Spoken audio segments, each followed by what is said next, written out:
continue the last part of the best Christmas present in the world. And let's go through. Here, Michael Morpurgo, the writer of this lesson, okay, he just went to the nursing home, okay, which is located in Dorchester, Burlington House, Dorchester Road, okay. And he was explaining to her. I explained about the desk of or the chest of drawers or the desk. Okay, what did we call it? Okay, we call it as chest of drawers, I said. But in your textbook, another term was used. What it is? Okay, it's a roll top desk. What is that? A roll top desk. He started explaining regarding the roll top desk which he had found in Bridport, one junk shop. Okay, the desk about and how I had found it, but I don't think she was listening. Actually, he was with great patience, he was explaining, okay, how he had found that piece of paper as well as the tin box in one of the drawers of that roll top desk. But she was not at all getting whatever I said. Whatever Michael Morpurgo was explaining to this lady, and this lady was not getting why, her mind is already muddled up. It means psychologically, and there was a nervous breakdown. Due to that nervous breakdown, she couldn't recognize or she couldn't even get whatever we explained. For a while, she said nothing but stroked the letter tenderly with her fingertips. She started stroking. What does it mean by stroke? Gently touching something. Drive your hand gently upon something, especially we do this stroking to our pet animals. Usually the back portion of the dogs and the back of cats, we just stroke. Even small little cuddling babies also we stroke them. Stroke, stroked, stroked. Okay? Strike, strike, stroke, striken. That is different. Striking of a coin. Okay? So this is stroke. Stroke means touching gently or driving the hand upon something so gently is called stroke. He stroked the letter so tenderly, so smoothly and with her fingertips. Suddenly she reached out and took my hand. She came much nearer to Michael Morpurgo and she took his hand. Her eyes were filled with tears. How was she? Her eyes were filled with tears. But he says that she was not getting anything.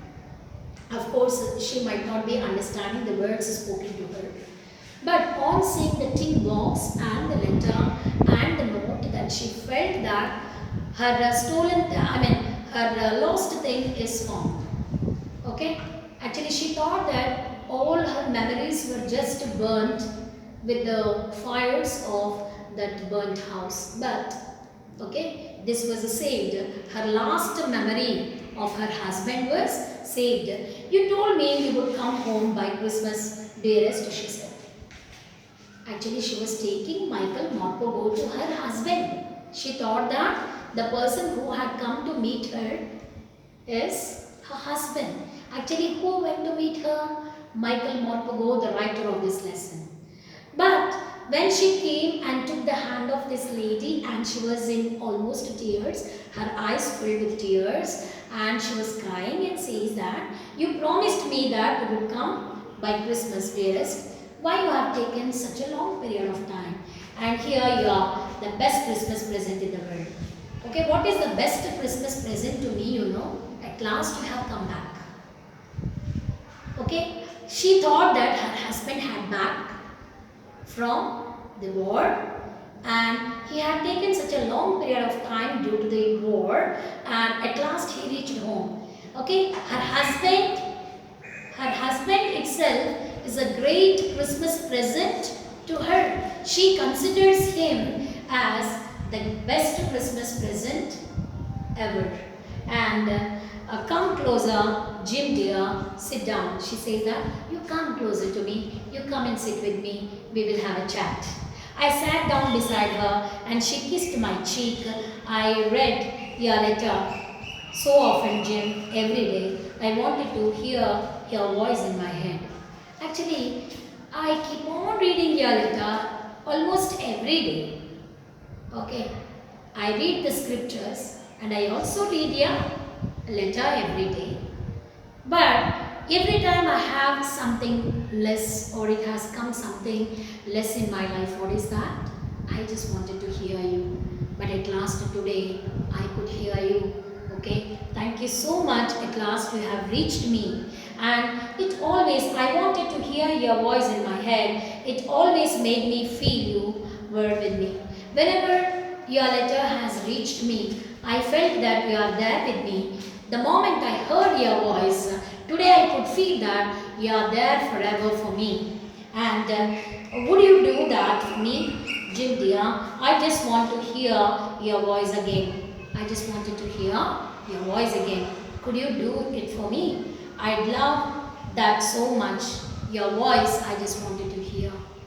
And it's the most important and the most lovely things to me. And then perhaps we'll have some tea. Okay, anyhow, you have reached me. Let's have some tea. I have made you a nice Christmas cake and marzipan.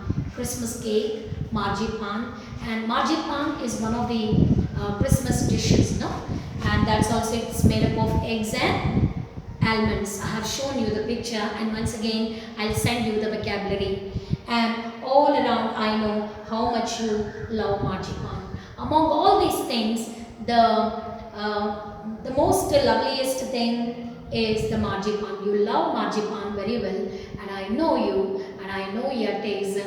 Let's taste little more the marzipan. So here you can understand Connie McPherson's the great Christmas present is none other than Jim McPherson. Not even Jim McPherson's letter. Actually, she was awaiting for her husband, and finally her husband has reached home. And this is the happiest moments ever in her life. Okay, she was waiting for his arrival. At last, she thought Michael Morpurgo to her husband, Jim McPherson. This is the best Christmas present for Connie McPherson. Okay, what is the best Christmas present for Connie McPherson? Jim McPherson is the best Christmas present in the world for Connie McPherson. It's all for the whole lesson.